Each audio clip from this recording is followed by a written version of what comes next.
Adrian woke up in a motel he did not recognize. Rain tapped against the window, and the clock beside the bed said 3:17 a.m. His shirt was damp with sweat, his hands were shaking, and he had no memory of how he got there. There was mud on his shoes, a cut on his knuckle, and 3 objects placed neatly on the table. A key with red stains on the edge, a child's drawing of a burning house, and an old photograph of 3 people standing together, but one face in the photo had been scratched out. He stared at the objects, trying to remember anything, but nothing came. Then his phone lit up. 37 missed calls from unknown numbers, and 1 voice message. Adrian pressed play. For a moment there was only breathing. Then he heard his own voice, but colder and more urgent. Adrian, listen to me carefully. Don't trust Victor. The room went silent. Then someone knocked on the bathroom door from the inside.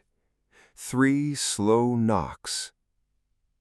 Adrian turned toward it, his whole body frozen. Hello? No answer. He opened the door quickly, but the bathroom was empty.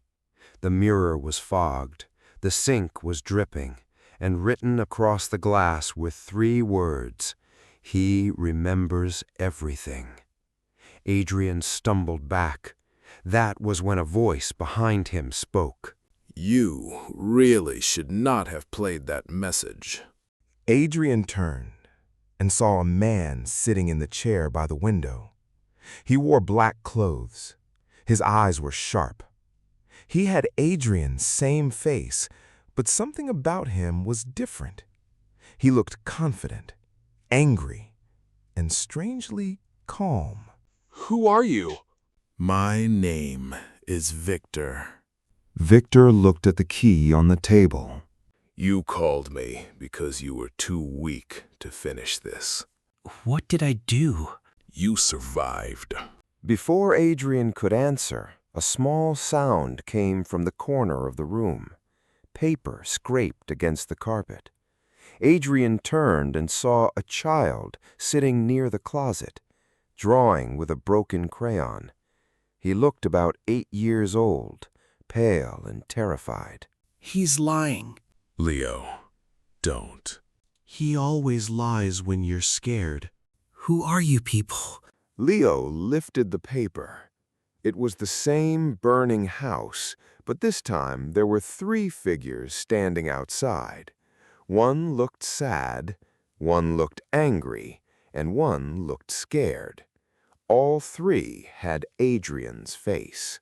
By sunrise, Adrian was driving through empty streets with the stained key in his pocket.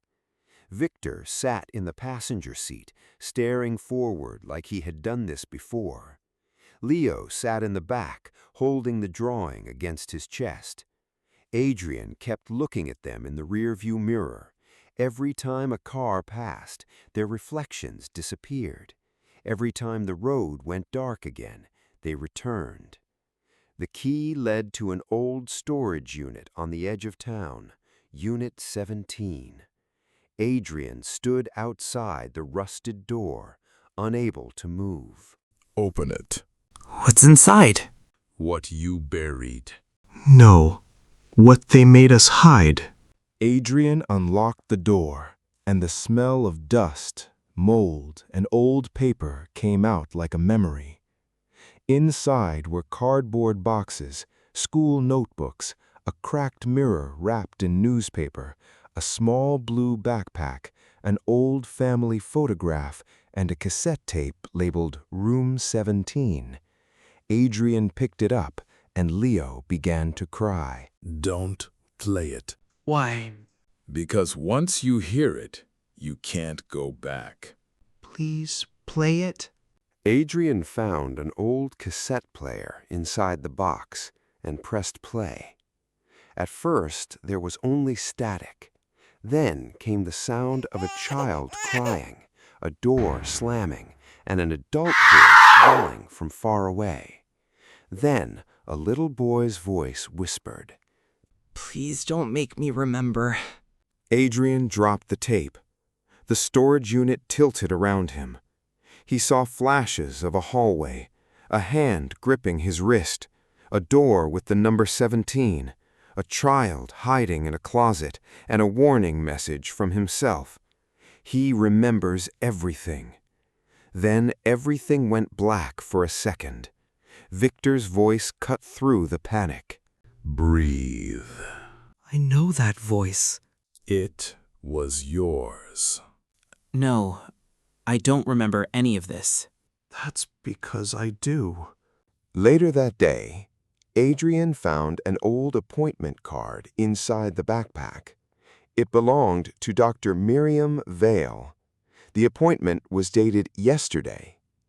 Adrian went to the office without telling Victor why. The building was quiet and too bright. The receptionist looked up when he entered. Good morning, Adrian. You know me? You came here yesterday. No, I didn't. You were wearing different clothes, and you told us to call you Victor. The room became silent. Victor stood near the doorway with his arms crossed. Leo was nowhere to be seen. The receptionist called Dr. Vale, and the psychologist brought Adrian into her office. She had calm eyes and the kind of silence that made secrets feel louder. She placed a laptop on the desk.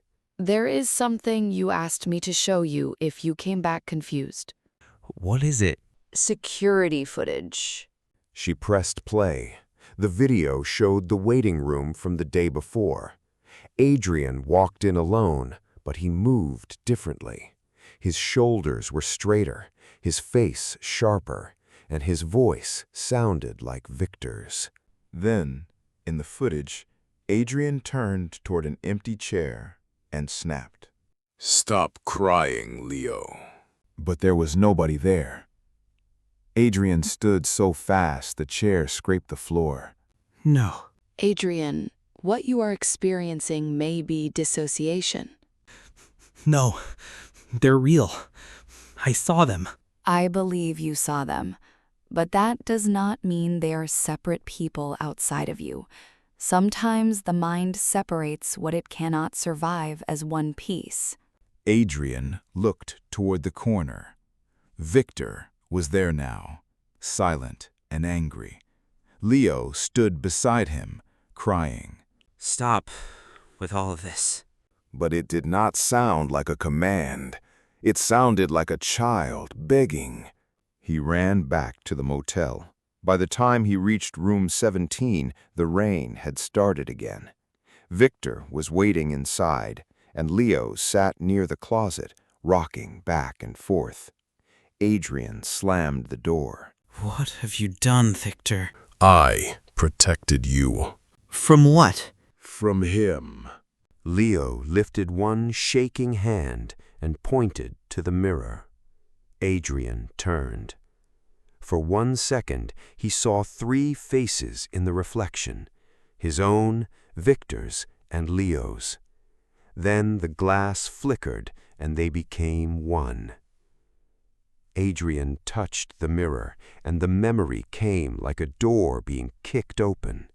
He was 8 years old. Room 17 was not a motel room. It was a room in the old house.